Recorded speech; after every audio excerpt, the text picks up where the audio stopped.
Moonrest sand removal. We're doing a little video here to show you how one would go about removing sand from the front of a cottage. It's done by Hubert Deter and his backhoe. And I'm from Munkachy. I'll be your narrator for the video. We started out in the early spring noticing there was a lot of sand built up around the cottage. You can see here by that tube under the boat that it was half buried. I took some video at that time too. This is May of 2013. Really can't tell from here, but it's sort of like everyone hasn't taken down their winter fences yet. There's a lot of zebra mussel shells, which is the white stuff along the edge there, not snow.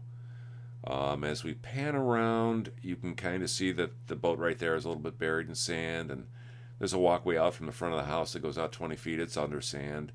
The tube under the sailboat, the catamaran there is half buried. As we pan around, we can see the plants are sort of half buried there. The yuccas, neighbor's yard is in bad shape, a lot of sand. June rolls around. I've talked to Hubert Deter. He comes over, starts using his backhoe immediately. We spoke the day before, so he kind of knew what we wanted to have done, and he starts the dig out process here, pushing the sand out of the way first, and that kind of makes a trench so that he can go up with the other end of the machine. You'll see in the next shot where he starts to use the bucket and digs out the plants that are piled high in sand next to the neighbor to the north. So he puts the feet down here and begins to use the shovel bucket end of the backhoe. These plants were planted to retain the sand. They did a great job, except that it ended up being 4 or 5 feet high from where they were initially planted in. There's so much sand had blown in over a good 10-year period at least, to where we were no longer level with the rest of the beach.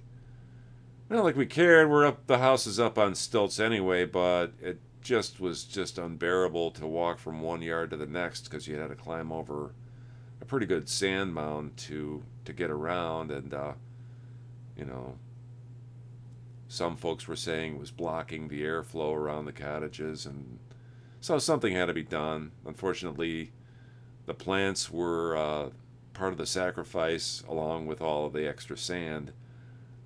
Hopefully the water won't come up as far as it has in past years, where this would really make a difference, because there was a lot of sand there. As you can see, that's a good probably 4 or 5 foot pile of sand that he just moved out that had the plants in it.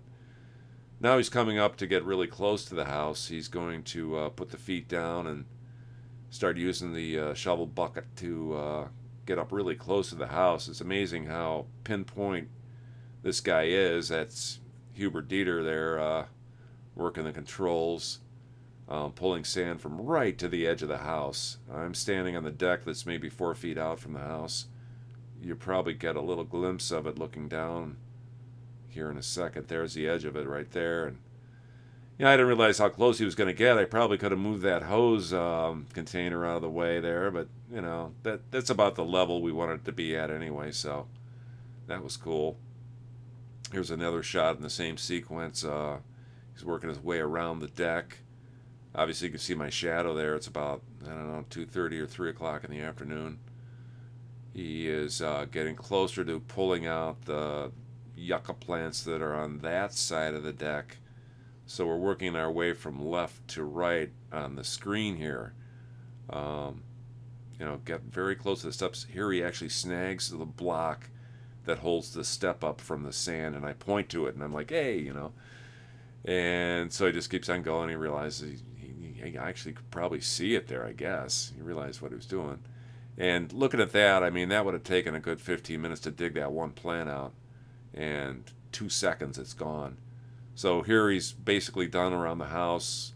All those plants are gone.